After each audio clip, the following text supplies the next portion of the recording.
사랑하는 여러분, 우리 말씀 앞에서 주님 앞에 낮은 마음으로 또 갈구하는 심령을 가지고 이 시간 함께 임하시기를 간절히 축복드립니다. 오늘 본문인 요한복음 13장은 예수님께서 십자가에 달려 돌아가시기 전 그 제자들과 보내신 마지막 밤을 배경으로 하고 있습니다. 여러분, 마지막이라는 시간은 언제나 특별하죠?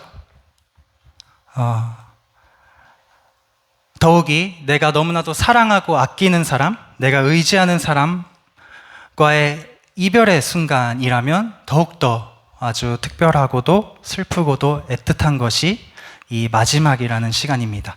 제가 제아 테린이 주의 나이 정도 됐을 때 매년 여름방학이 되면은 고모네 댁에 놀러 갔습니다. 저기 효성동 유서울 아파트로 놀러 갔는데요. 한 번 가면은 한 달 정도씩 머물면서 공원에서 지냈던 것 같습니다.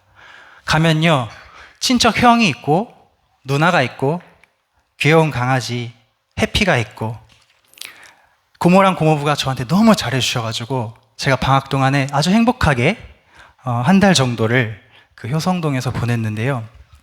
문제는 그렇게 행복한 시간을 보내다가 한 3주쯤 지나면 이제 슬슬 집에 가야 될 때가 왔다는 것을 느끼지 않습니까? 고모랑 엄마랑 통화하는 횟수가 잦아지면서 이제 저의 귀가 날짜와 그 시간 약속을 잡는 소리가 들려오면 마음이 아주 복잡해집니다.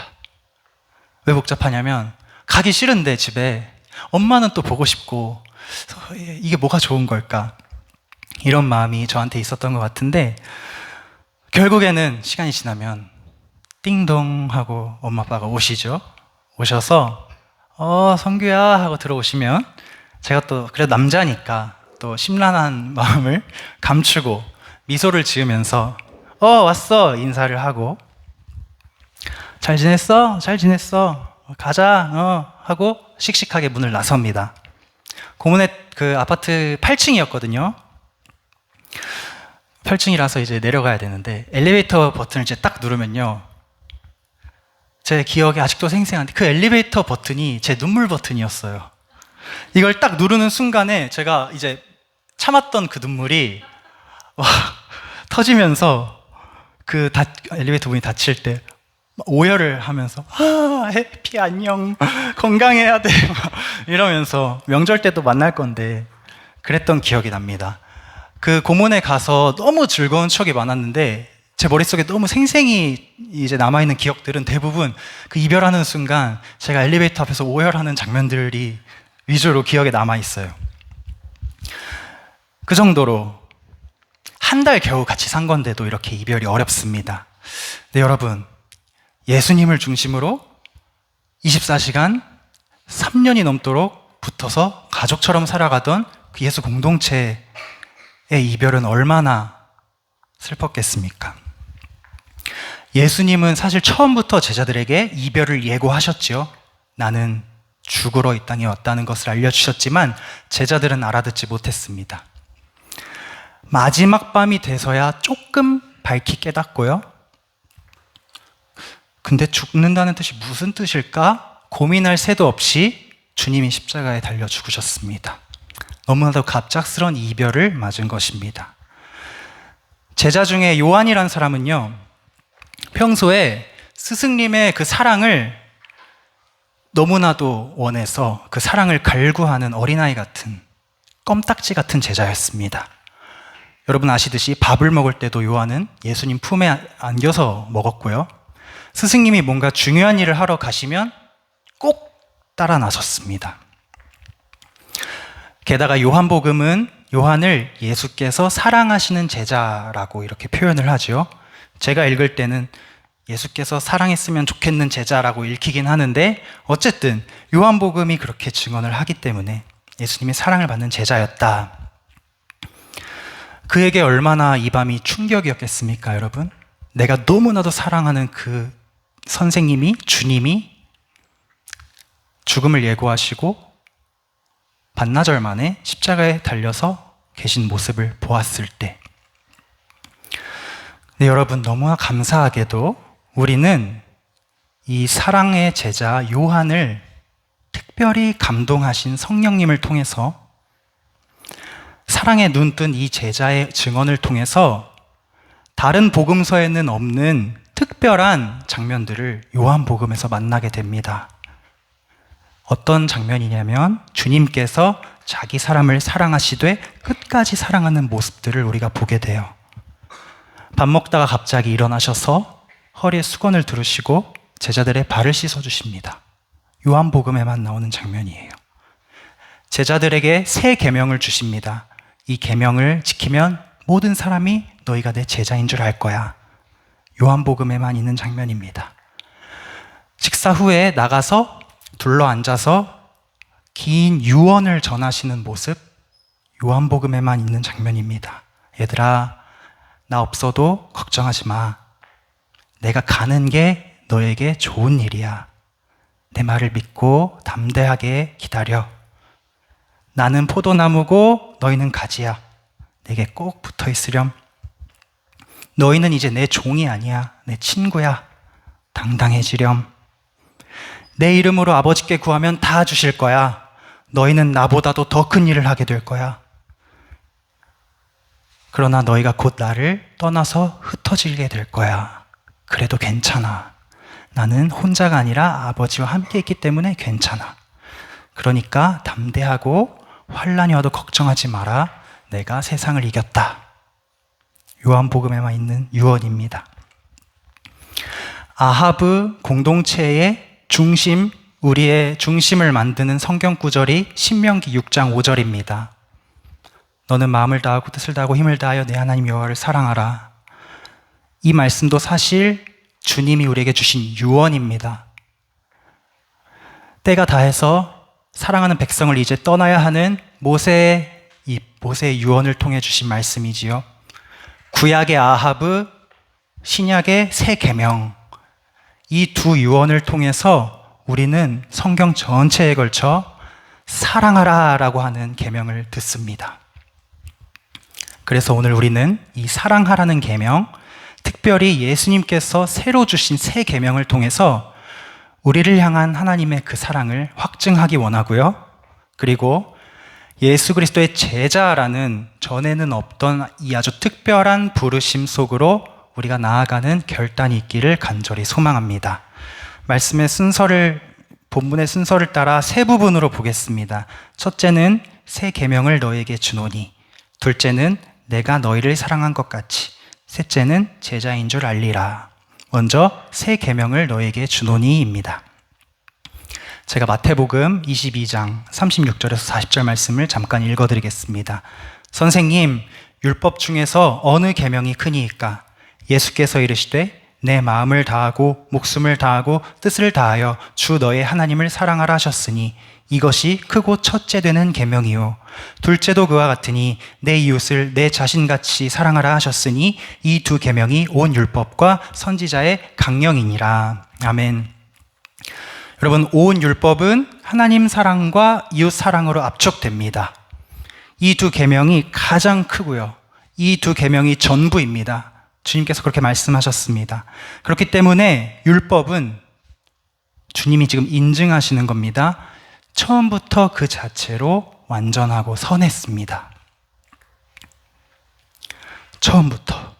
그러나 그 선하고 완전한 계명의 가치를 깨트린 존재가 누구입니까? 바로 우리들입니다. 죄인들. 하나님께서는 우리와 마치 결혼을 한 관계처럼, 신랑과 신부처럼 하나가 되시기를 원하셔서 그 혼인 서약을 언약식으로 주셨습니다. 우리는 그분과 결혼을 했습니다. 그런데 우리는 다른 신랑을 찾아 떠나고 음행했지요. 그래서 하나님께서 예레미야라는 선지자를 통해 이렇게 말씀하십니다. 여호와의 말씀이니라. 보라, 날이 이르리니 내가 이스라엘 집과 유다 집에 새 언약을 맺으리라. 이 언약은 내가 그들의 조상들의 손을 잡고 애굽 땅에서 인도하여 내던 날에 맺은 것과 같지 아니할 것은 내가 그들의 남편이 되었어도 그들이 내 언약을 깨뜨렸음이라. 여호와의 말씀이니라. 그러나 그날 후에 내가 이스라엘 집과 맺을 언약은 이러하니 곧 내가 나의 법을 그들의 속에 두며 그들의 마음에 기록하여 나는 그들의 하나님이 되고 그들은 내 백성이 될 것이라. 여호와의 말씀이니라. 죄인들이 하나님의 백성이라고 하는 사람들이 언약을 깨뜨렸습니다. 내가 그들의 남편이 되었음에도 그들이 나를 배신했다. 다른 남편을 찾아 나섰다. 음행하였다. 모세가 금송아지 앞에서 돌판을 던져서 깨뜨린 것처럼 저들이 그 언약을 산산조각 내버렸다. 그치만 나는 새 언약을 다시 쓸 것이다.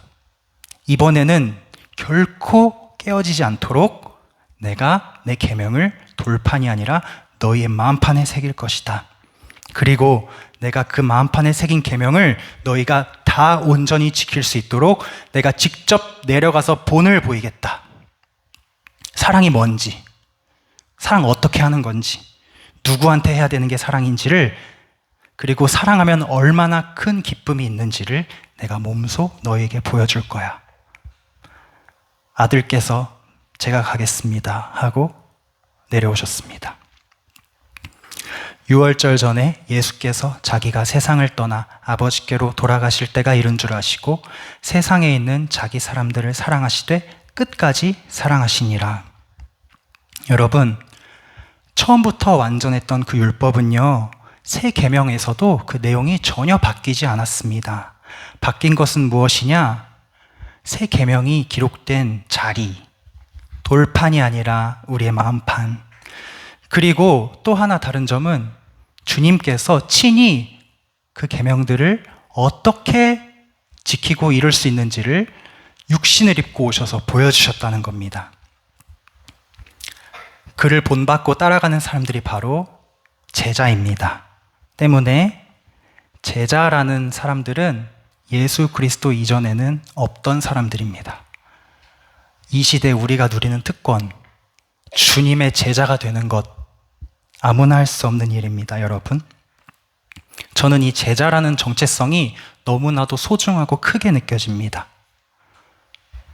내가 진실로 진실로 너에게 이르노니 나를 믿는 자는 내가 하는 일을 그도 할 것이요 또한 그보다 큰 일도 하리니 이는 내가 아버지께로 감이라.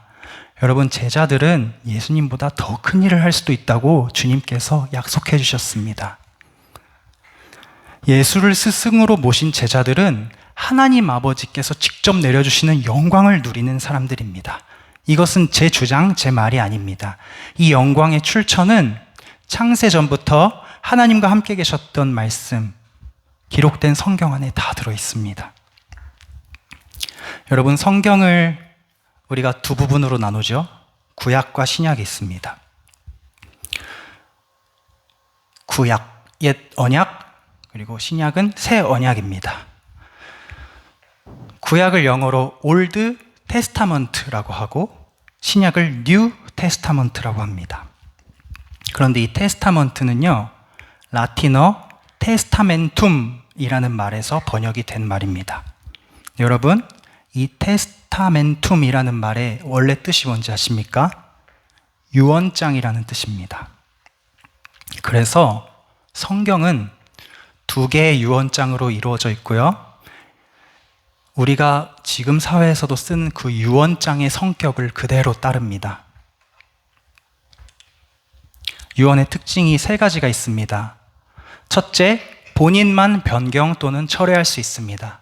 둘째, 상대방의 수락을 필요로 하지 않는 단독 행위입니다. 셋째, 유언자의 사망으로 그 효력이 생깁니다.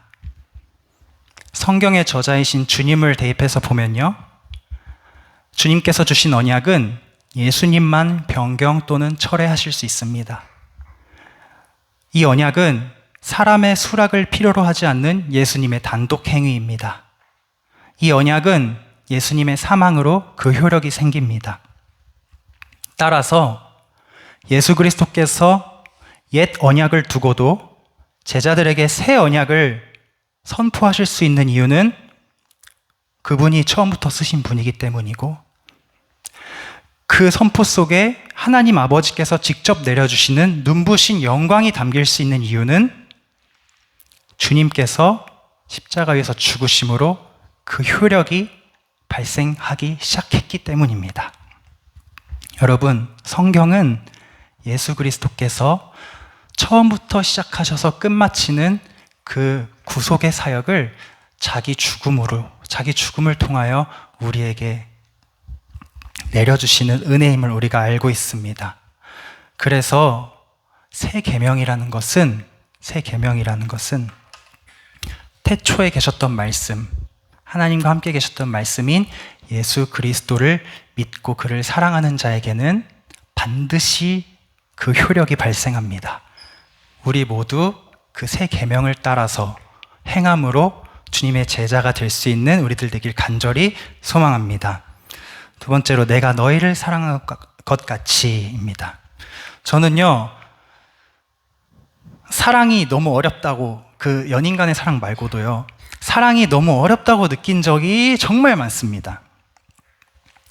우리 아이들이 여기 있어서 말하기가 좀 부끄럽지만, 정환이도 있고, 제가 중고등부 아이들을 정말 너무너무 사랑하기도 하고 또 사랑하려고도 노력도 하고요. 근데 아주 가끔씩 이 아이들이 1년 365일 사랑스럽긴 한데 한 하루 정도는 저도 컨디션이 안 좋은 날이 있을 거 아니에요. 얘들이 안 사랑스러운 게 아니라 제가 컨디션이 안 좋은 날이 있을 거 아니에요. 그런 날은 오늘도 집에 안 가고 있으면 좀 피곤한데, 이런 날이 원래 없는데 하루 정도 있어요. 네, 그런 게 문제가 아니라 제가 지금까지 살아오면서 수많은 인간관계들을 하면서 사랑을 하려고 노력을 했습니다. 왜냐하면 기독교는 사랑의 종교잖아요, 여러분. 하나님은 사랑이시라 우리가 그렇게 전도하지 않습니까? 또 주신 계명들도 여호와를 사랑하라, 이웃을 사랑하라 하지 않습니까? 그래서 제가 진짜 나름 여러 가지 노력들을 해봤습니다. 일단 한번 웃어보자. 그래서 제가 웃음 연습도 해봤고요.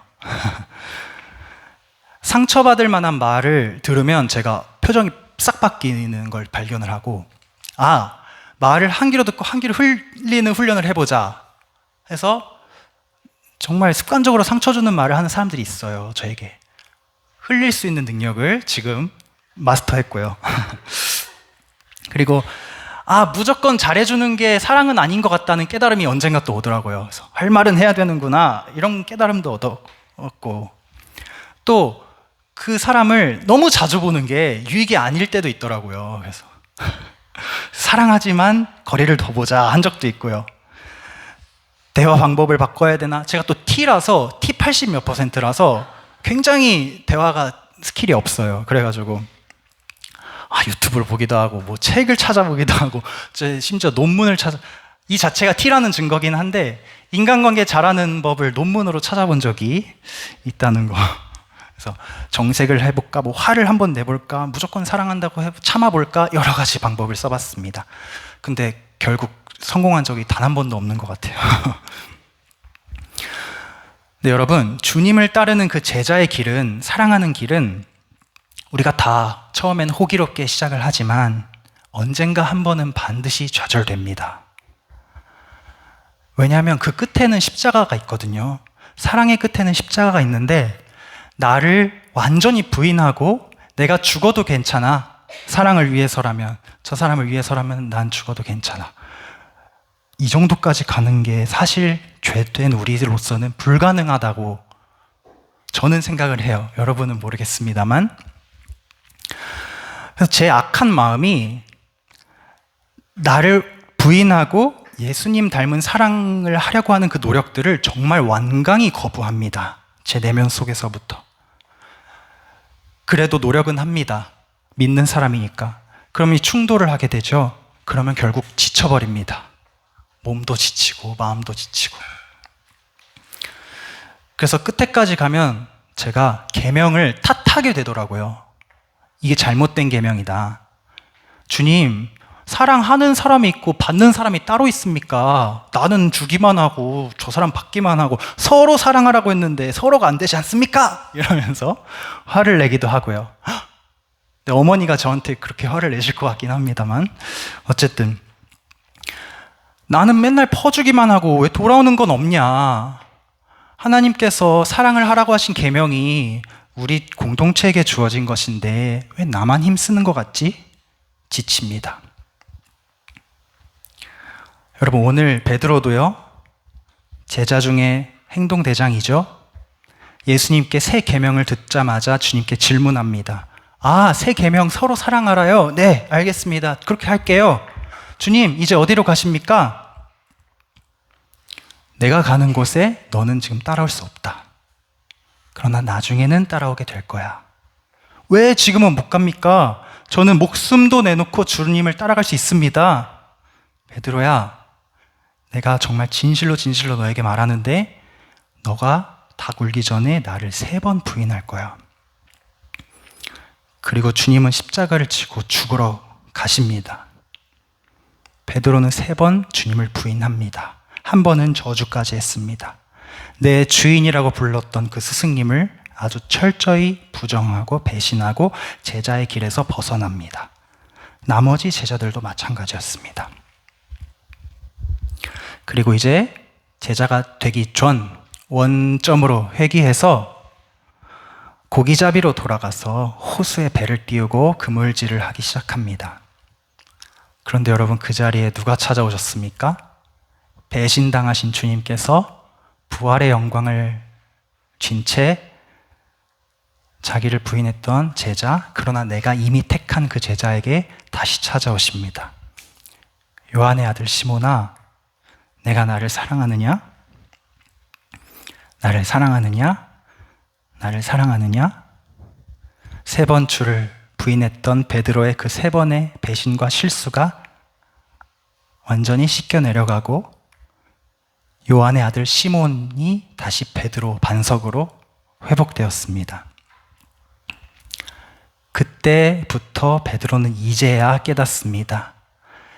내가 가는 곳, 주님이 가는 곳, 나는 갈 수 없었던 이유, 내가 십자가의 사랑을 보고 그 앞에 좌절하고 가슴을 치면서 나는 못해 라고 했던 그 무너지는 경험이 있고 나서야 내가 얼마나 큰 사랑을 받았는지, 내가 주님의 얼마나 큰 부르심 안에 있는지를 알 수 있었던 것입니다.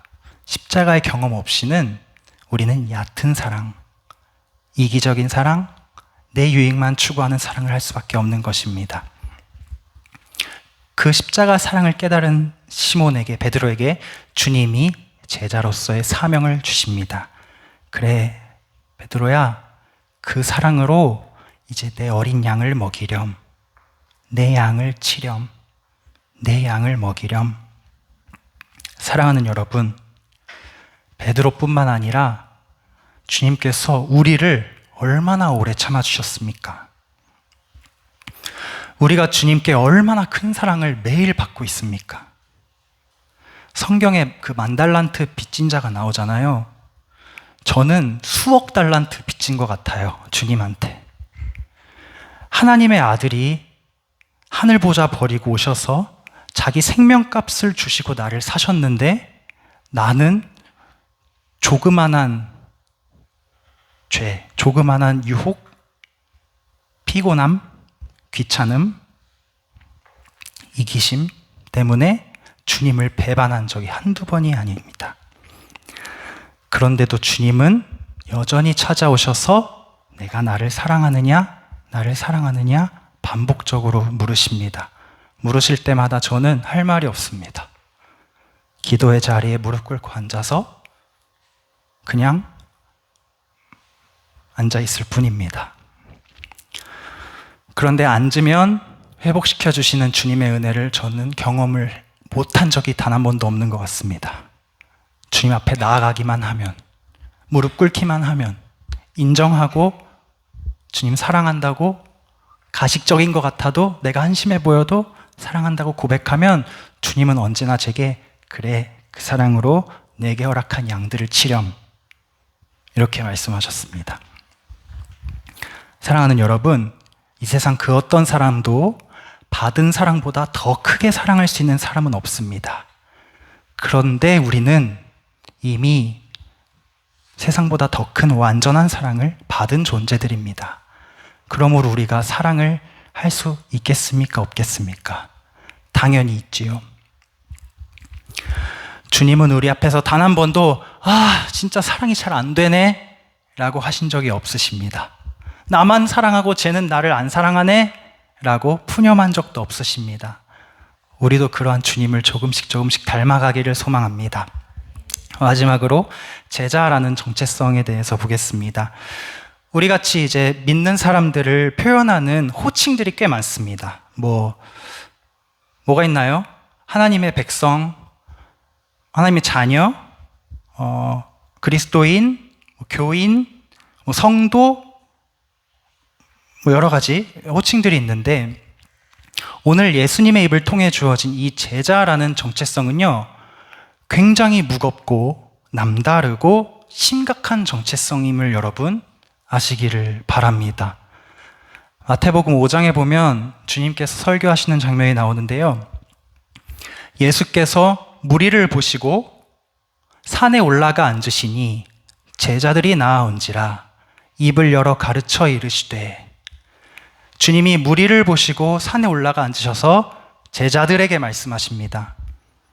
심령이 가난한 자는 복이 있나니 천국이 그들의 것이며, 애통하는 자는 복이 있나니 그들이 위로를 받을 것이며, 온유한 자는 복이 있나니 그들이 땅을 기업으로 받을 것이며, 의에 줄이고 목마른 자는 복이 있나니 그들이 배부를 것이며, 긍휼히 여기는 자는 복이 있나니 그들이 긍휼히 여김을 받을 것이며, 마음이 청결한 자는 복이 있나니 그들이 하나님을 볼 것이며, 화평하게 하는 자는 복이 있나니 그들이 하나님의 아들이라 일컬음을 받을 것이며, 의를 위하여 박해를 받은 자는 복이 있나니 천국이 그들의 것임이라.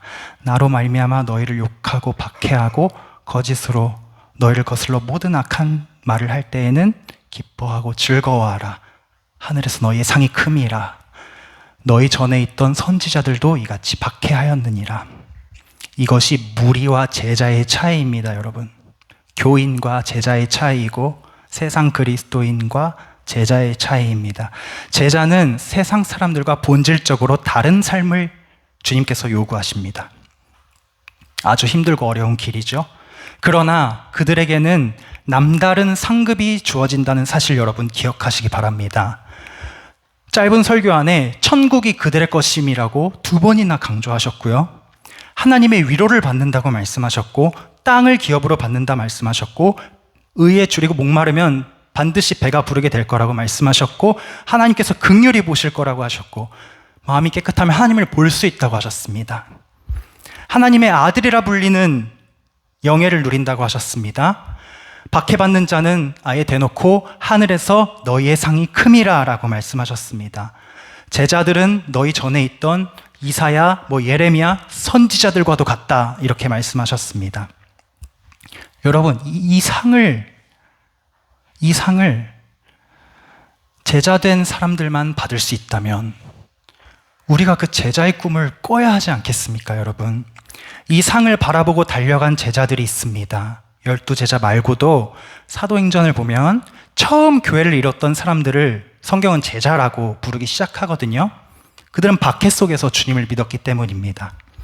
심지어 주님을 직접 보지도 못했고 경험도 못 해봤던 제자도 있습니다. 그의 삶을 완전히 드린 제자. 나도 제자야 하면서 제자의 길을 끝까지 갔던 사람. 내가 이미 얻었다 함도 아니요 온전히 이루었다 함도 아니라 오직 내가 그리스도 예수께 잡힌 바 된 그것을 잡으려고 달려가노라. 형제들아, 나는 아직 내가 잡은 줄로 여기지 아니하고 오직 한 일, 즉 뒤에 있는 것은 잊어버리고 앞에 있는 것을 잡으려고 표대를 향하여 그리스도 예수 안에서 하나님이 위에서 부르신 부름의 상을 위하여 달려가노라.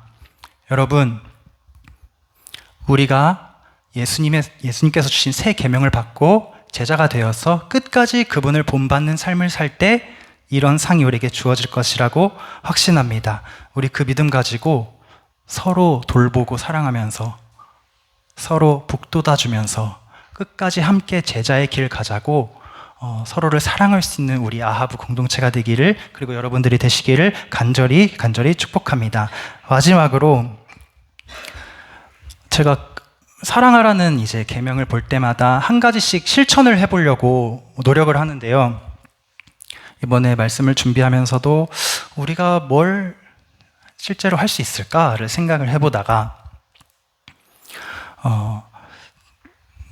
우연히 책에서 신앙서적에서 이런 내용을 보았습니다. 여러분, 이웃을 사랑하는 모습이 하나님을 사랑하는 모습을 그대로 반영한다고 합니다. 두 계명은 하나이기 때문에, 그리고 사랑의 원천은 하나님 한 분이시기 때문에 우리가 이웃을, 서로를 사랑하는 모습 안에 우리가 하나님을 사랑하는 모습이 반영이 된대요.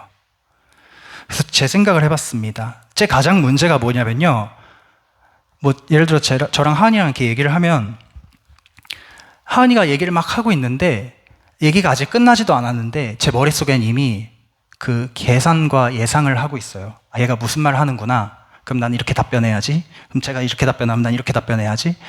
이렇게 머릿속으로 계산하고 예상을 하는데, 그러다 보면 귀를 반만 열고 있습니다. 그냥 이렇게 듣고 여기는 막고 있는 상황인 거예요. 그러지 말래요. 책이 보니까 저한테 두 쪽 귀를 다 열고 마치 너가 기도의 자리에 나아갔을 때 하나님 앞에서 한 귀만 열고 나는 무슨 말 할까? 하나님의 음성을 들은 생각을 하지도 않고 난 뭐라고 말할까? 뭘 간구할까? 뭘 요구할까? 이렇게 생각 안 하지 않습니까? 우리가 기도의 자리에 나가면 일단 앉아서 주님께서 무슨 말씀하시는지 우리가 듣잖아요. 그것처럼 이웃과의 관계에서도 일단 들으라는 거예요. 제가 그 말을 보고 사랑은 이렇게 시작하는 거구나, 이런 작은 실천 하나하나로 시작하는 거구나 라는 것을 깨닫게 되었습니다. 본회퍼 목사님, 제가 아주 존경하는, 돌아가셨지만 오래전에 계셨던 목사님 쓰신 성도의 공동생활이라는 책에서 이렇게 말씀하십니다. 이웃은 당신이 져야 할 짐이다. 그러니까 이게 짐이라는 게 이런 부정적인 의미의 짐이 아니라 주님께서 수고하고 무거운 짐진 자들아 다 내게로 오라 내가 너희를 쉬게 하리라 말씀하신 것처럼 우리도 짐을 함께 지고 서로의 쉼이 되어야 된다는 말씀이었어요. 믿음은 들음에서 나오고 나와 하나님의 사랑도 사실 들음에서 시작이 되었는데, 그렇다면 나도 이웃을 사랑하기 위해, 서로 사랑하기 위해 듣는 섬김이 필요하겠구나라는 것을 깨닫게 되었습니다. 내 눈 앞에서 조잘조잘 말하는 사람의 그 말을 듣지 않고 내 머릿속으로만 생각하고 하는 대화가 아니지 않습니까? 그렇게 대화하는 사람이 하나님 앞에서 진짜 대화를, 기도를 할 수 있겠습니까? 없을 거라고 생각합니다. 그러므로 사랑하는 여러분, 말씀을 정리하면 구약과 신약 두 가지 유언, 성경 전체를 통해서 예수 그리스도께서 십자가 사랑으로 우리를 향하신 그 뜻과 계획을 주셨고, 그분이 죽으심으로 효력이 생기기 시작했습니다. 그 시대에 우리가 살고 있습니다. 어떤 정체성으로? 주님의 제자라는 정체성으로. 제자는 아주 어려운 길이지만, 아주 힘들고 고난이 많은 길이지만 그 뒤에는 놀라운 상급이 있습니다. 우리가 그 상급을 보면서 달려갈 때 현실의 아픔을 보기보다는 미래의 상급을, 장차 올 영광은 지금 우리가 당하는 고난보다 비교할 수 없이 크다. 그 믿음 가지고 살아갈 때 우린 끝까지 사랑할 수 있을 줄로 믿습니다. 그런데 그렇게 사랑할 때 처음으로 우리가 실천할 수 있는 것, 제가 그냥 제안을 드리는 거예요. 서로의 말을 들어주는 것, 서로의 말을 이해는 안 돼도 들어주는 것, 거기서 우리의 사랑이 시작되지 않을까 그렇게 생각을 합니다. 우리 한 달 동안, 다음 달에도 아부 예배가 있으니까요, 한 달 동안 살아가면서 정말 서로의 말을 들어주고 서로 사랑하는 그런 실천을 통해서 더욱 아름다운 하나님 나라를 이 공간에 만들어가는 우리 모두가 되기를 간절히 소망합니다. 기도하겠습니다. 사랑이신 하나님 아버지, 감사합니다. 주님께서 우리에게 새 계명을 주시면서 내가 너희를 사랑한 것 같이 너희도 서로 사랑하라 라고 말씀하셨습니다. 우리에겐 사랑이 너무나도 어렵고 또 사랑이 불가능할 것 같지만 우리는 십자가 사랑을 받았으므로 그 사랑을 보았으므로, 경험했으므로 우리도 주님 붙들고 사랑의 제자들이 될 수 있을 줄로 믿습니다. 주님, 우리가 걷는 그 사랑의 길을 끝까지 동행하여 주시고 인도하여 주시옵소서. 또한 서로의 말을 들어줄 수 있는 사람들, 서로의 짐을 져줄 수 있는 쉼이 될 수 있는 사람들이 되게 하셔서 이 삭막한 세상에 정말 서로의 쉼이 되어주고 서로의 정말 아름다운 휴식의 시간이 되어주는 서로가 될 수 있도록 주님 인도하여 주시옵소서. 감사드리며 거룩하신 예수님의 이름으로 기도합니다. 아멘.